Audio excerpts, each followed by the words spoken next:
Nightmare on Elm Street 6, also known as Freddy's Dead, the final nightmare, is in fact not the final nightmare. But what it is one of the worst things human eyes have ever seen.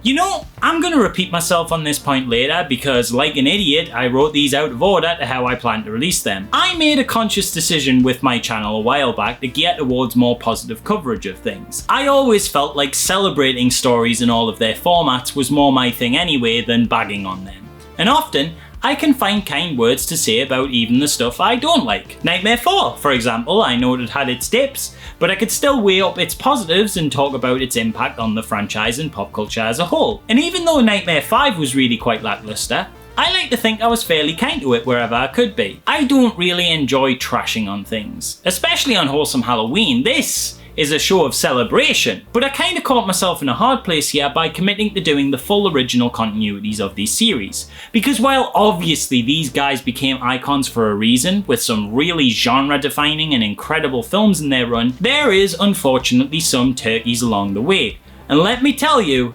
Freddy's Dead, the final nightmare, is unthinkably bad. I had not seen this entry in the series before I watched it for this video, and oh my god. Look, before any preamble, I'm just gonna get right into it and sum up the events of the film. I need to explain to you what happens in this thing, because that is, as of this very moment, all I want to talk about. Before any analysis or deep dive or review or whatever it is you come to these videos for, I need to get this plot summary out of me and put it into the world just to kind of cement it in my memory so I can be sure I didn't have an extremely vivid sleep-deprived hallucination. Because part of me still believes that's the only way this thing could be real. It is an experience. Okay, so here goes. After a couple opening quotes that made me giggle, one from one of the greatest philosophical minds throughout the ages and the other by Friedrich Nietzsche, the film gives us some quick titles explaining the setup. Dropping the Alice Johnson storyline, the movie instead gives us the frankly completely absurd premise that 10 years from now, with now I guess referring to the time of the movie's release, every single person under adult age in Springwood is dead, except for one survivor, and all the adults of the town are experiencing mass psychosis. I don't even know if I have time to get into how preposterously silly that concept is, but trust me, it's only gonna get far weirder. So our surviving kid is this dude. Yes, he's a kid, I know he's clearly in his mid-20s, but he's apparently 17. Just go with it. It's not like all the other films had correct age teenagers anyway. So this guy, who is only ever named as John Doe in the movie, is on a plane trying to get out of Springwood on account of all the death. When the plane falls apart and he tumbles back to Earth, only to wake up from a nightmare. Or has he? Well, no, it turns out he's still in one, as, get this, his house is plummeting through the air Wizard of Oz style, and Freddy, in full homage to the Wicked Witch of the West, flies past his window on a broom in full costume with a cape and pointy hat, and cries out, "I'll get you, my pretty, and your little soul too." Alright. Continuing in the nightmare, the house lands in Elm Street, and our John Doe continues to try to escape by going and asking series producer Bob Shaye's cameo if he can have a bus ticket to leave town, which elicits a campy laugh followed by a bus slamming into him, but not in the realistic murder way, more like in a wacky Wile E. Coyote sort of way. Freddy is of course driving the bus, and really getting into his new hobby of cosplaying, as he's once again clothed appropriately for the role, and looking mighty dapper in his little bus driver hat. The bus slams on the brakes at the edge of Springwood, and this makes protagonist John fly through a portal. Okay. And oh wow, this really is the Looney Tunes nightmare, isn't it? As the portal fly-through even leaves a perfect cartoon cutout of a dude behind when he goes through it. So it turns out that Freddy can't leave Springwood, and there's some kind of magical border preventing him from getting out of it, and that's just super confusing. How does that work? Is that a thing that's been mentioned before? How can he be restricted to a town? He doesn't even inhabit the real world. Does the dream world know where the town limits are? Does it have the same geography and border divides as reality? I mean, This makes no sense, right? It's not just me. I'm really thrown by this idea that the way to defeat Freddy is to just move. Hell, you don't even have to move. Just like have a hammock outside of the city borders to take a nap in and you're right as rain. What a bizarre plot point. Why completely undermine the strength of your antagonistic force like this? Well, whatever. John Doe is, for all intents and purposes, completely safe now, so film ends there? No, it keeps going. Flying through the portal made the poor lad hit his head off a rock and lose all his memory. So he just aimlessly wanders until some police find him on the street and take him to a local youth shelter, where we meet the rest of our cast. First is leading lady Maggie, who's one of the youth carers on site and tries to help the teens alongside their therapist, Doc. I'm not abbreviating here, that's his actual name. He's a doctor and he's only ever referred to as Doc. So either they just call him Doc due to his title, or his name is literally Dr. Doc. Either way, Doc is super interested in dream stuff and explains to Maggie the meaning behind this picture he has of 3 dream demons who travel through the dreams of people until they find someone they deem evil enough and give them magical powers. And oh no, this is gonna be another Freddy origin over explanation again, isn't it? Well, we'll find out later, as before we get to that, we still have to meet the body count for the film in the form of the shelter's teens, who all have 1 or 2 defining features. Spencer, who loves video games and hates his dad, not really sure why he's at a youth shelter, this isn't like a babysitter club. The other kids here are orphans or had physically abusive parents. I guess he's just deemed as like a bad kid.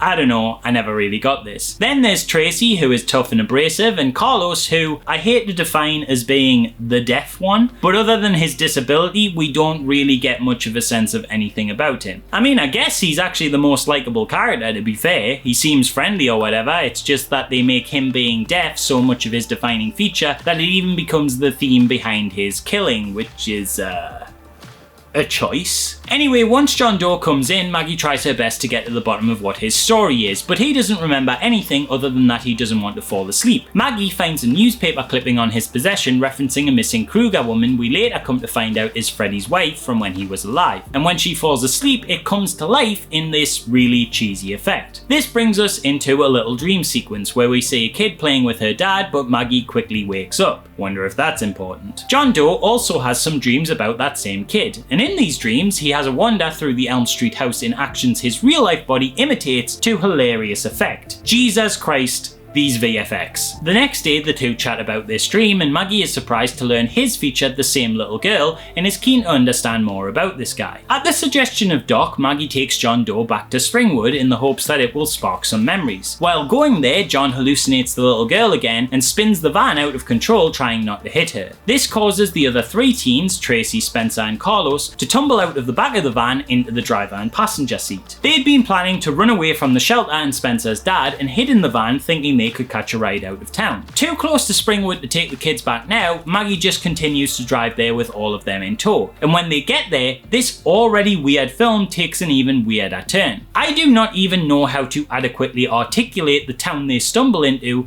other than it's just fucking odd. Oh, what beautiful, adorable children! Would you like to come and live with us? It's been so long since we've had children in the house. As already mentioned, the adults of this town are experiencing some kind of mass psychosis, and the way the film communicates this is just batshit. There's like this really awkward town fair with these shambling adults wandering around confused at the teens' presence, with one played by Roseanne Barr trying to on the spot adopt them before getting chastised for doing so by her extremely poorly acted husband. I want my children back! You know they bring him! Now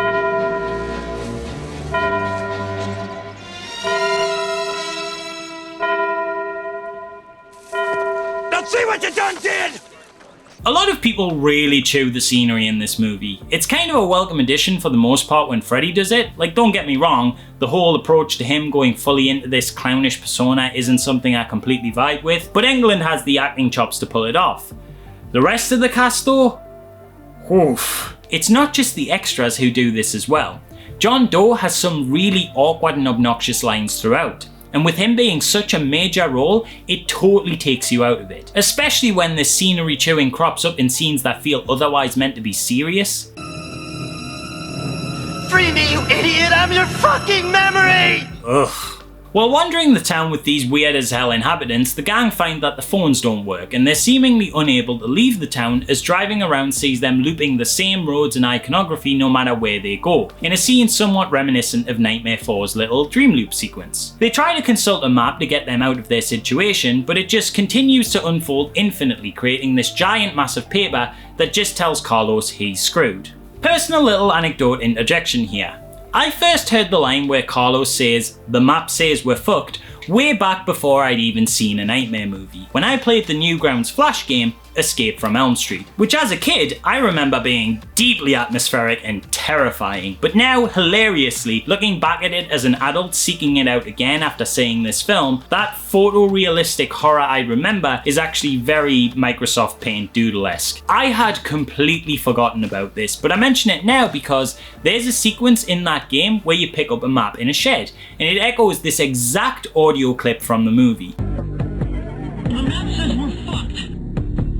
And when watching this film for the first time to make this vid, Carlos said that line and I swear I had a full-on out-of-body experience. The long dormant memory of this game suddenly bubbled to the surface of my thoughts and I was totally transported to a moment in time where I was playing this creepy little Flash game on what I naively considered the dark corner of the internet, the horror game section on Newgrounds. I vividly recalled how the whole experience was made all the more terrifying by the fear I was doing something I shouldn't.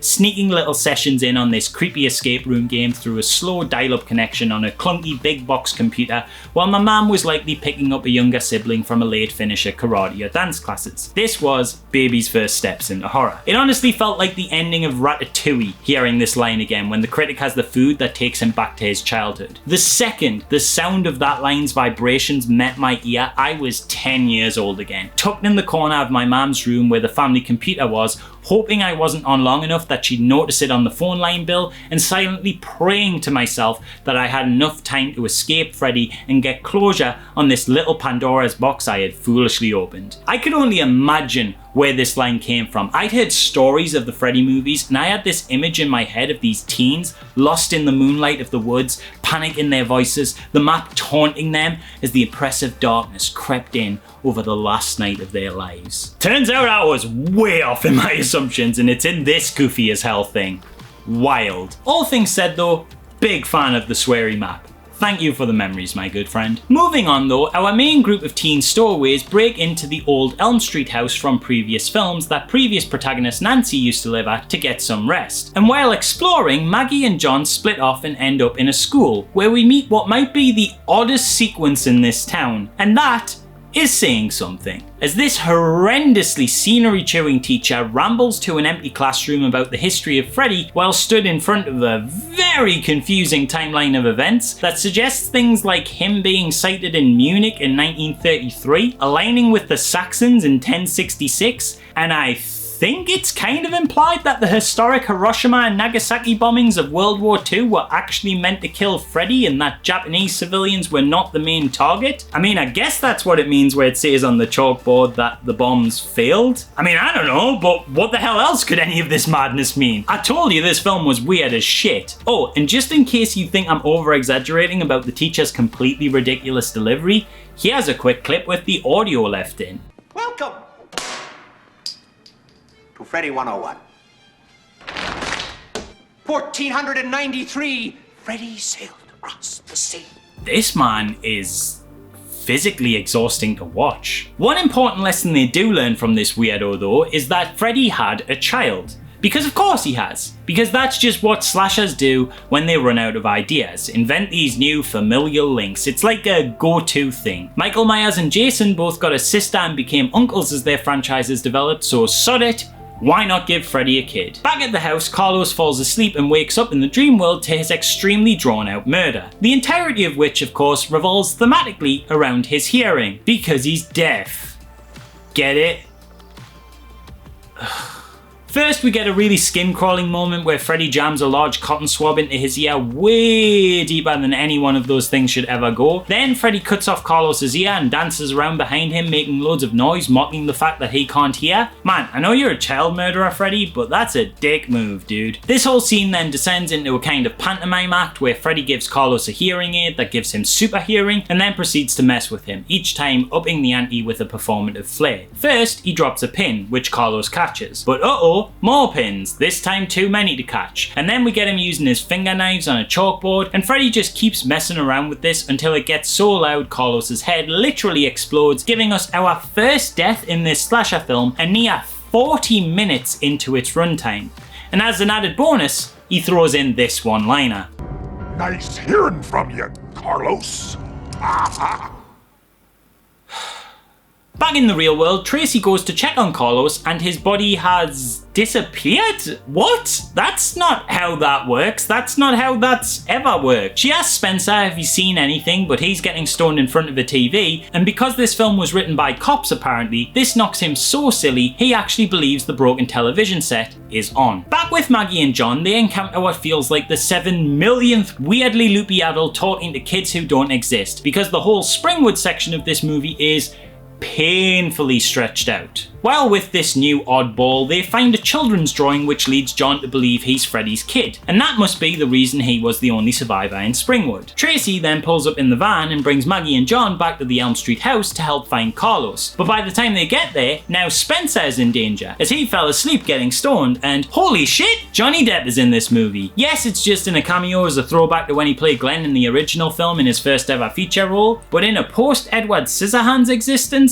I am still shocked to see him here. Depp gets hit in the head with a frying pan in a parody of those famous "Your brain on drugs" PSAs, and then Freddy appears on the screen and fundamentally confuses weed with acid, as Spencer gets sucked into a studio exec's idea of what a video game looks like and plods around this corny as hell looking platformer, fighting enemies that are on the nose metaphors for his father at the control of Freddy, who riffs on the NES slogan. Now I'm playing with power. What the fuck is happening? As if this wasn't terrible enough, Spencer's body gets thrown into the real world, but his video gamey movement comes with him, and what do I even say to this?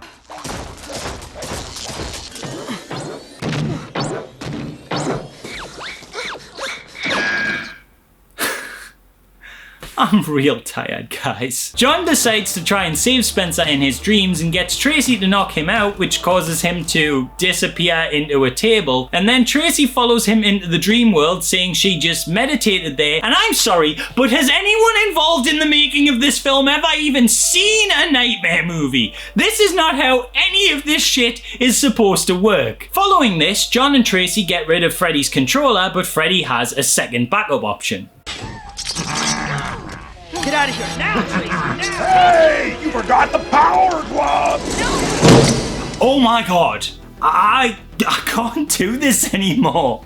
This is exhausting to even just recap. Speeding through the rest of it now, Spencer dies, thank God. John, it turns out, is not Freddy's kid, and Freddy actually has a daughter. A truth he finds out in a dream where Freddy spins around in a parachute made of John's shirt, because yeah, sure, why not? And then he drops him onto some spikes he pushes into frame in a super cartoonish manner, and John's body disappears on his death, because again, apparently no one working on this film has ever watched a nightmare movie ever before. Freddy then absorbs his soul and makes this joke? It's traveling time!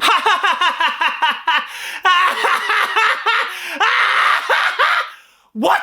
The surviving cast return to the shelter and find that no one remembers the characters that died there, and for like the 5th time I yell at the screen, that is not how any of this works, movie! Maggie has a nightmare, finds out she's Freddy's kid Catherine Krueger, her name was changed after he was arrested and she was adopted. He tells her he's gonna kill everyone at the shelter and she's like, oh no, you can't do that, it's outside Springwood. And he's like, yeah, we changed our mind about that plot point. Look, he has an Elm Street sign somewhere else. I can do whatever now. In fairness to the movie, they did break the barrier they set up earlier, so it's not like this comes completely out of nowhere, but I also don't understand how this barrier is broken. Like, Freddy Krueger warps into Maggie's head before they drive drive out of town, and I think that's what makes this happen. But since when is that a thing he can do? What is he actually doing when he warps into their heads? What does any of this mean? None of this makes sense! Tracy has a nightmare where Freddy takes on the form of her sexually abusive father. Jesus, movie, pick a tone! That's not very fun and Looney Tunes of you. God, this scene feels so out of place and so gross. Doc has a nightmare where he just beats the shit out of Freddy, and then Freddy just volunteers a bunch of info to him. He's just like,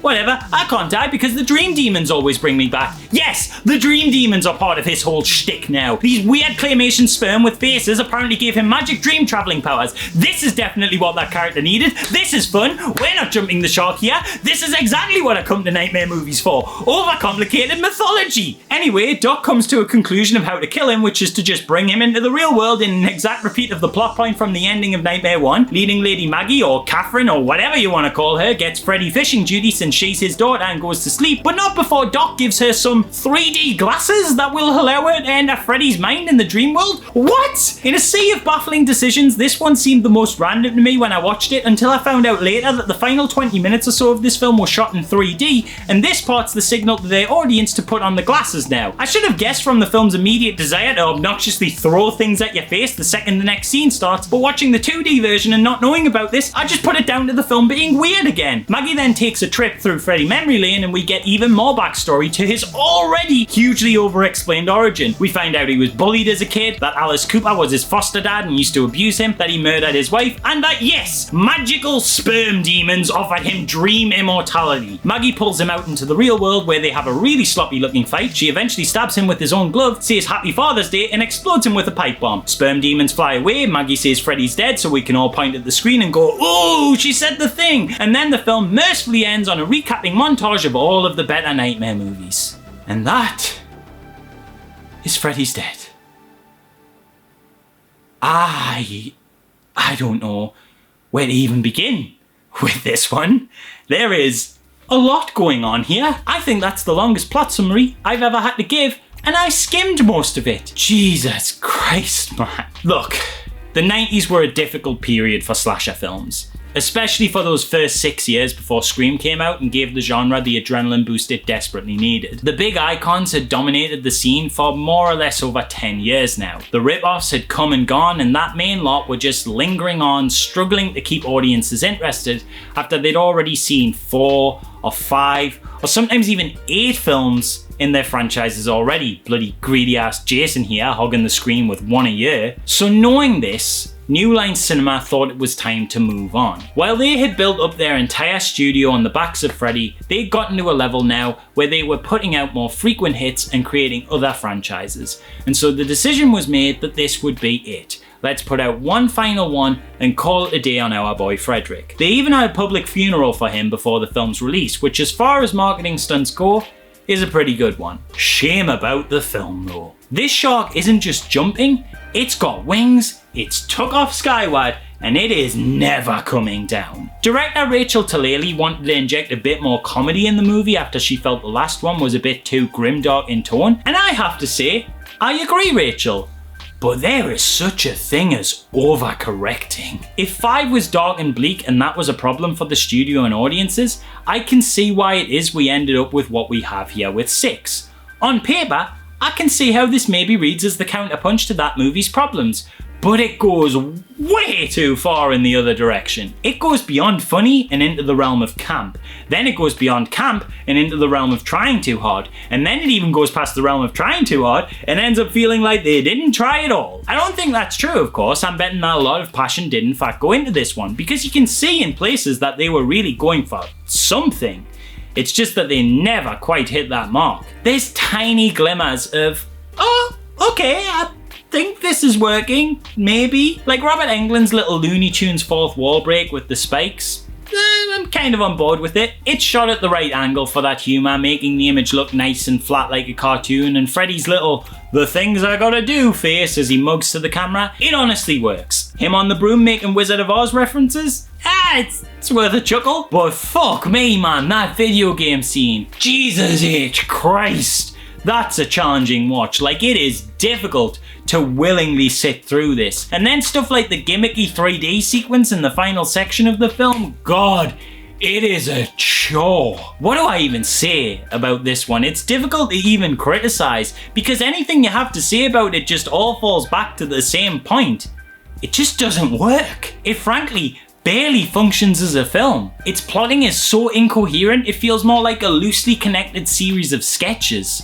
There's so much wrong here. From the tone that feels already ill-advised to begin with, but becomes even worse when you throw in jarringly contrasting subplots about sexually abusive fathers, to the weird sperm demons, to even Freddy's makeup in this one. It feels like such a rushed job. It looks so much more rubbery than usual. Maybe that's what they were going for to match the sillier tone, but like, side by side with the other iterations, it just looks cheap. In fact, it all looks pretty cheap.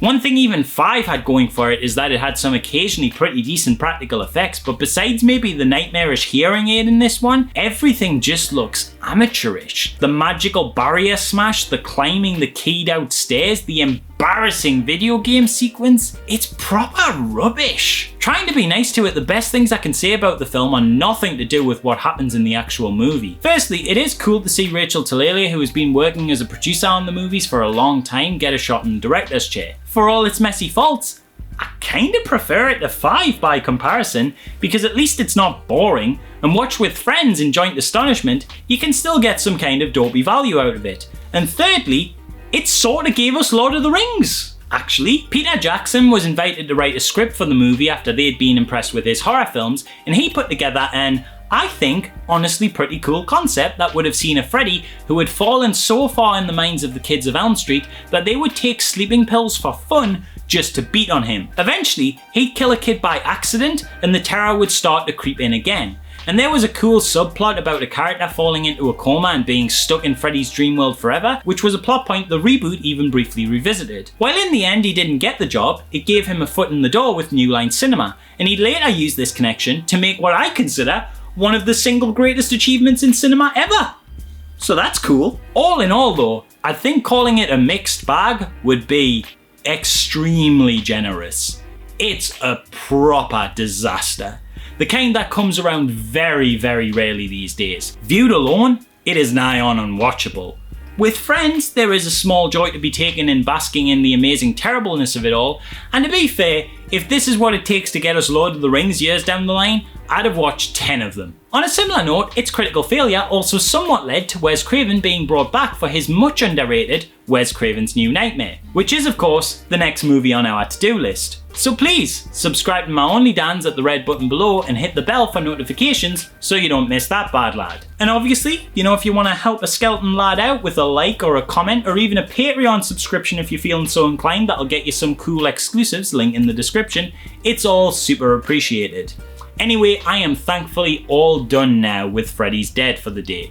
So as always, I've been Dan Drambles, you're watching Wholesome Halloween 2 Slasher Season, and I will see you tomorrow.